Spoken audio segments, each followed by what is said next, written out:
ಇನ್ನು ಮೈಸೂರಿನಿಂದ ಪ್ರತಾಪ್ ಸಿಂಹ ಟಿಕೆಟ್ ಬಹುತೇಕ ಮಿಸ್ ಆಗುವಂಥದ್ದು ಖಚಿತ ಅಂತ ಅನಿಸ್ತಾ ಇದೆ. ಯಾಕಂದರೆ ಪ್ರತಾಪ್ ಸಿಂಹ ಅವರ ಧಾಟಿ ಕೂಡ ಬದಲಾಗಿದೆ.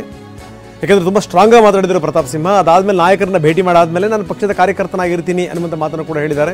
ಇನ್ನು ಫ್ಯಾನ್ಸ್ಗಳು ಅವರ ಪರವಾಗಿ ನಿಂತಿದ್ದಾರೆ, ಅವರ ಬೆಂಬಲಕ್ಕೆ ನಿಂತಿದ್ದಾರೆ.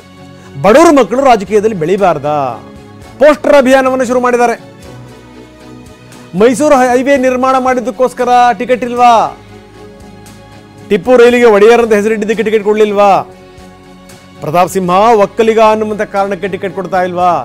ಈ ರೀತಿ ಸಾಲು ಸಾಲು ಪೋಸ್ಟ್ಗಳನ್ನು ಹಾಕ್ತಾ ಇದ್ದಾರೆ. ಸೋಷಿಯಲ್ ಮೀಡಿಯಾದಲ್ಲಿ ಆ ಪೋಸ್ಟರ್ಗಳು ಓಡಾಡ್ತಾ ಇವೆ. ಮೈಸೂರು ಹೈವೇ ಮಾಡಿದ್ದಕ್ಕಾಗಿ ಪ್ರತಾಪ್ ಸಿಂಹಗೆ ಟಿಕೆಟ್ ಇಲ್ಲವೇ? ಬಡವರ ಮನೆಯ ಮಕ್ಕಳು ಬೆಳೆಯಬಾರದಾ? ರಾಜಕೀಯದಲ್ಲಿ ಒಳ್ಳೆಯವರಿಗೆ ಬೆಲೆನೇ ಇಲ್ವಾ? ಹಿಂದೂಗಳ ಪರ ಮಾತಾಡಿದ್ದಕ್ಕಾಗಿ ಪ್ರತಾಪ್ ಸಿಂಹಗೆ ಟಿಕೆಟ್ ಕೊಡಲಿಕ್ಕೆ ನೀವು ಮೀನಾಮೇಷ ಎಣಿಸ್ತಾ ಇದ್ದೀರಾ? 10 ವರ್ಷಗಳಲ್ಲಿ 12 ಟ್ರೈನ್ ತಂದಿದ್ದಕ್ಕಾಗಿ ಈ ರೀತಿ ಶಿಕ್ಷಣ. ಒಕ್ಕಲಿಗ ಅನ್ನುವಂಥ ಕಾರಣಕ್ಕೋಸ್ಕರ ಪ್ರತಾಪ್ ಸಿಂಹ ಅವರಿಗೆ ಟಿಕೆಟ್ ಇಲ್ವಾ ಅನ್ನುವಂಥ ಈ ರೀತಿ. ದಯಾನಂದ ಮೂರ್ತಿ ಅರಣ್ಯ ಕೃಷಿ ಮಾಡಿ 2 ಎಕರೆಯಲ್ಲಿ 50 ಲಕ್ಷ ಗಳಿಸಲಿದ್ದಾರೆ. ನೀವು ಕೂಡ ಅವರಿಂದ ಕಲಿಬೇಕಾ? ಅವ್ರ ಜೊತೆ ವಿಡಿಯೋ ಕಾಲ್ನಲ್ಲಿ ಮಾತಾಡಬೇಕಾ? ಈಗಲೇ ಫ್ರೀಡಮ್ ಆ್ಯಪ್ ಡೌನ್ಲೋಡ್ ಮಾಡಿ. ಹಲವಾರು ಪ್ರಶ್ನೆಗಳು. ಸೊ ಇದು ಜೊತೆಗೆ ನಿನ್ನೆ ಪ್ರತಾಪ್ ಸಿಂಹ ಮಾತಾಡಿದಂಥ ರೀತಿ, ಅವರು ಒಡೆಯರವ್ರನ್ನೇ ದೃಷ್ಟಿಯಲ್ಲಿ ಇಟ್ಕೊಂಡು ಮಾತಾಡಿದರು. ನೀವು ಎ ಸಿಲಿರುವಂಥವ್ರು ಬಂದು ಸಮಾಜ ಸೇವೆ ಮಾಡ್ತೀರಿ ಅಂತಂದ್ರೆ ನಾನು ಯಾಕೆ ಬೇಡ ಅನ್ನಲಿ ಬನ್ನಿ ಅನ್ನುವಂಥ ಮಾತನ್ನು ಹೇಳಿದರು. ಜೊತೆಗೆ ನಾವು ಸಾಲಲ್ಲಿ ನಿಂತ್ಕೋಬೇಕಾಗತ್ತೆ, ನಾಯಕರು ಬಂದಂಥ ಸಂದರ್ಭದಲ್ಲಿ ನಾವು ಬೊಕ್ಕೆ ಕೊಡಬೇಕಾಗತ್ತೆ, ಅವ್ರನ್ನ ಕರ್ಕೊಂಡೋಗಿ ಹೋಟ್ಲಲ್ಲಿ ಊಟ ಮಾಡಿಸ್ಬೇಕಾಗತ್ತೆ, ಅವ್ರನ್ನ ಕರ್ಕೊಂಡೋಗಿ ನಾವು ಫ್ಲೈಟ್ ಹತ್ತಿಸ್ಬೇಕಾಗತ್ತೆ. ಇಂಥವೆಲ್ಲ ಕೆಲಸ ಮಾಡೋಕ್ಕೆ ನೀವು ತಯಾರಿದ್ದೀರಿ ಅಂದರೆ ಯಾರು ಬೇಡ ಅಂತಾರೆ ಬನ್ನಿ ಅನ್ನುವಂಥ ಮಾತನ್ನು ಹೇಳಿದರು. ಈ ಮುಖಾಂತರ ಅದನ್ನು ಚುಚ್ಚುವಂಥ ಪ್ರಯತ್ನವನ್ನು ಮಾಡಿದರು ಪ್ರತಾಪ್ ಸಿಂಹ.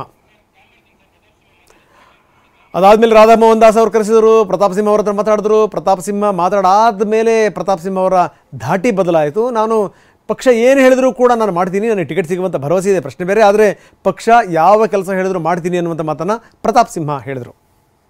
ಅರಮನೆಯ ಹವಾನಿಯಂತ್ರಿತ ಕೊಠಡಿಯಲ್ಲಿ ರಾಜನಾಗಿ ಇರುವ ಬದಲು ರಾಜ ಮತ್ತು ಪ್ರಜೆಗಳ ಮಧ್ಯದಲ್ಲಿ ವ್ಯತ್ಯಾಸ ಇಲ್ಲ, ನಾನು ಪ್ರಜೆಗಳ ರೀತಿಯಲ್ಲಿ ಬದುಕ್ತೀನಿ ಅಂತ ಬಂದಾಗ ಅದನ್ನು ಸ್ವಾಗತಿಸಲೇಬೇಕಾಗುತ್ತೆ. ಮಹಾರಾಜರನ್ನ ಮನವೊಲಿಸಿ ನಮ್ಮ ಪಕ್ಷಕ್ಕೆ ಕರೆತಂದು ಅವರಿಗೆ ಟಿಕೆಟ್ ಕೊಡ್ತಾ ಇರುವಂಥ ನಮ್ಮ ರಾಜ್ಯ ನಾಯಕರಿಗೂ ಕೂಡ ಧನ್ಯವಾದ ಹೇಳ್ತೀನಿ.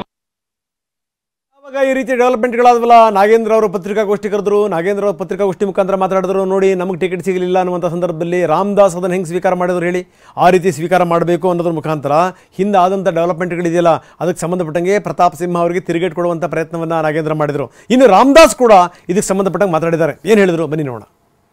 4 ಬಾರಿ ಶಾಸಕನಾಗಿ ಕೆಲಸ ಮಾಡಿದರೂ ಕೂಡ ನನ್ನ ಪಕ್ಷ ಸಾಮಾನ್ಯ ಕಾರ್ಯಕರ್ತರಾಗಿ ದುಡಿದಂಥ ಶ್ರೀವತ್ಸ ಅವ್ರನ್ನ ನಾವು ಟಿಕೆಟ್ ಕೊಟ್ಟು ಗೆಲ್ಲಿಸಬೇಕು ಅನ್ನುವಂಥ ಭಾವನೆಯನ್ನು ವ್ಯಕ್ತಪಡಿಸಿದಾಗ ಕೊಡಿ ನಾವು ಗೆಲ್ಲಿಸ್ಕೊಂಡ್ಬರ್ತೀವಿ ಅನ್ನುವಂಥ ವಿಚಾರವನ್ನು ಅವತ್ತು ನಾನು ಹೇಳಿದೆ.